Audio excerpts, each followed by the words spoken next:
मेरे बच्चे, मेरा संदेश प्राप्त होने का अर्थ है कि मैं बताना चाहती हूँ कि बहुत हुआ। उन लोगों ने तुम्हें जितना परेशान करना था वो कर चुका, लेकिन अब नहीं। अब मैं उन सबको सज़ा दूंगी और सबक सिखाऊंगी। उन सबको अब रोना पड़ेगा, उन्हें अपने किए हुए कर्मों पर पछताना पड़ेगा। इसके साथ ही मैं तुम्हें बताऊंगी कि मेरे बच्चे की वह कौन है जो तुम्हें परेशान कर रही है।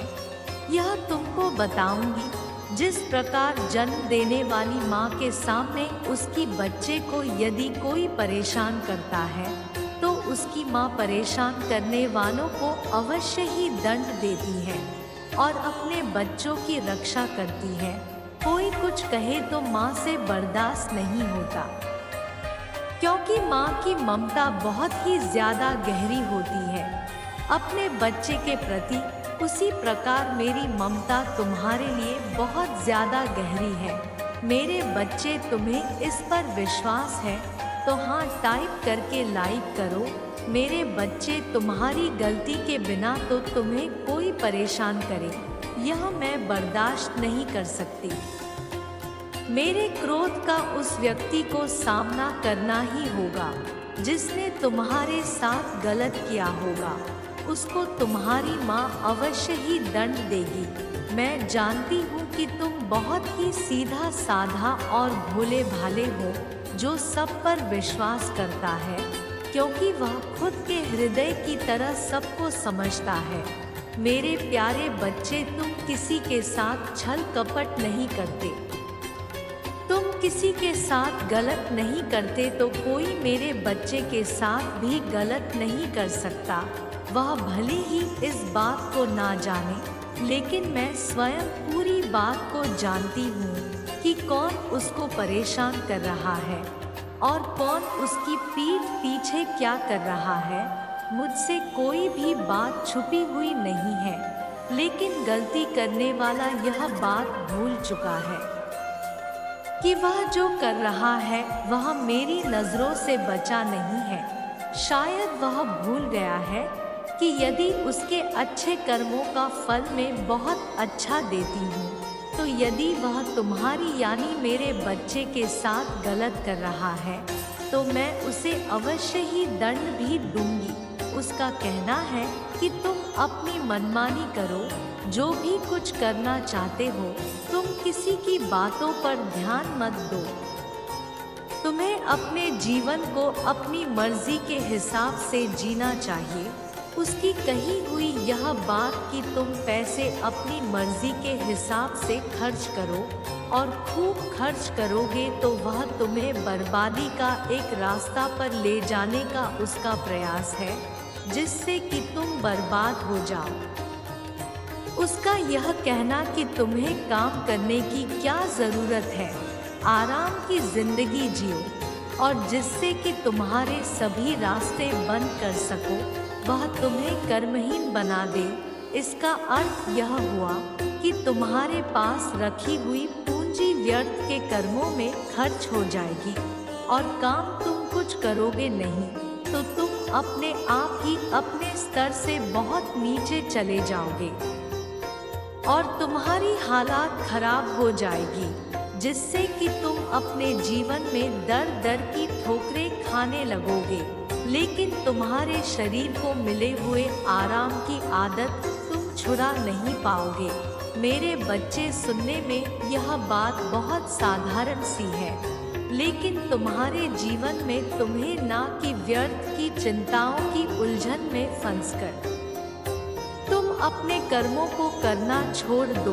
उसको दंड देने से पहले मैं तुम्हें यह समझाना चाहती हूँ कि मेरे बच्चे, उसकी बातों में ना तो तुम्हें आना है और ना ही जैसा वह कह रहा है वैसा तुम्हें करना है, क्योंकि तुम्हारा पूरा जीवन ही व्यर्थ हो जाएगा।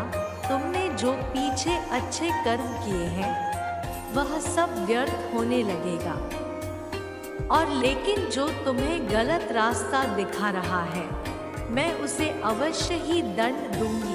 उसे मेरे क्रोध का सामना करना पड़ेगा। मेरे बच्चे, तुम मुझे अपनी माता मानते हो तो इस चैनल को सब्सक्राइब करके इस संदेश को शेयर करना। मेरे बच्चे, मैं तुम्हारे साथ हूँ। मैं जानती हूँ कि तुम बहुत अच्छे हो और तुम्हारे मन में सदैव आशंका लगी रहती है कि तुम्हारे साथ गलत क्यों हो रहा है। ये प्रश्न तुम्हारे मन के अंदर घूमता रहता है।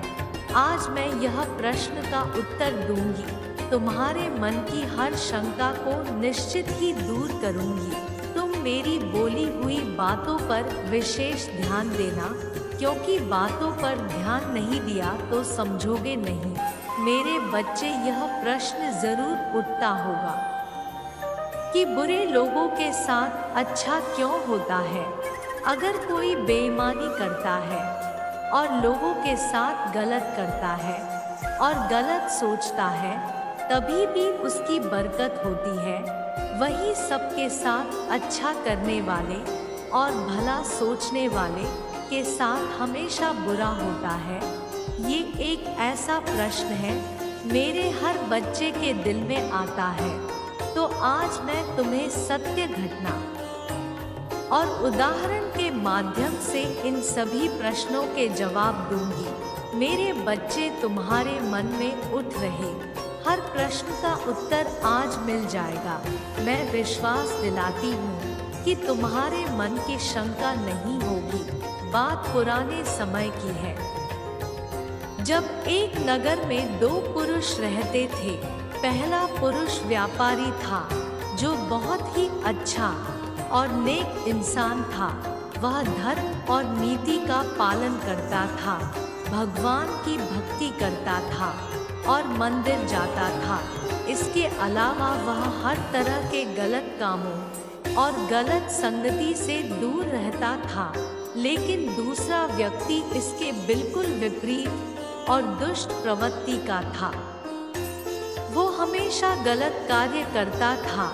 मंदिर जाने की बजाय वहाँ से पैसे और चप्पल चुराता था, झूठ बोलता था और नशा करता था। एक दिन की बात है, जब उस दिन बहुत तेज बारिश हो रही थी। उस समय हर कोई अपने घर में था और मंदिर में सिर्फ पुजारी थे। उस लालची व्यक्ति ने पुजारी को मंदिर में अकेला देखकर मंदिर का सारा धन चुरा लिया और पंडित की नजरों से बचकर वहां से भाग निकला।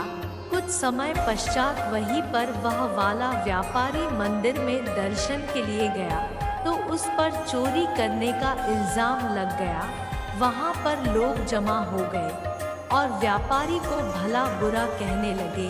जैसे ही वह व्यक्ति मंदिर के बाहर निकला, उसको एक गाड़ी ने टक्कर मार दी, जिससे वह बुरी तरह से घायल हो गया। वापसी में जब व्यापारी अपने घर जा रहा था तो उसे वही दुष्ट व्यक्ति मिला। वह खुशी में झूमता हुआ जा रहा था और बोल रहा था कि आज तो किस्मत ही चमक गई, एक साथ इतना सारा धन हाथ लगा है। जब व्यापारी ने यह बात सुनी तो वह हैरान हो गया। उसने घर जाते ही अपने घर में मौजूद भगवान की सारी तस्वीरें निकाल दी और भगवान से नाराज होकर जीवन बिताने लगा। कुछ समय बाद दोनों ही व्यक्तियों की मृत्यु हो गई और दोनों यमराज के सामने गए। तो उस व्यापारी ने नाराज स्वर में यमराज से प्रश्न किया कि मैं तो सदैव ही अच्छे कर्म करता था, जिसके बदले मुझे अपमान और दर्द मिला और इस अधर्म करने वाले दुष्ट को नोटों से भरी पोटली। आखिर क्यों? व्यापारी के सवाल पर यमराज बोले, जिस दिन तुम्हारे साथ दुर्घटना घटी थी वह तुम्हारी जिंदगी का आखिरी दिन था, लेकिन तुम्हारे अच्छे कर्मों की वजह से तुम्हारी मृत्यु एक छोटी सी चोट में बदल गई। वही इस दुष्ट को जीवन में राजयोग मिलने की संभावनाएं थी, लेकिन इसके बुरे कर्मों के चलते राज्यों के एक छोटे से धन की पोटली में बदल गया। इस कहानी में मैं तुम्हें क्या किस रूप में दे रही हूँ ये तुम्हें समझ में नहीं आएगा, लेकिन अगर तुम अच्छे कर्म करते हो तो मेरी कृपा सदैव तुम पर बनी रहती है। मेरे बच्चे, तुम्हें कभी भी अपने कर्मों को बदलना नहीं चाहिए, क्योंकि तुम्हारे कर्मों का फल तुम्हें इसी जीवन में मिलता है, बस तुम्हें उसका पता नहीं चलता। मेरा आशीर्वाद सदा तुम्हारे साथ। अब मैं चलती हूँ, मैं फिर आऊँगी तुमसे मिलने।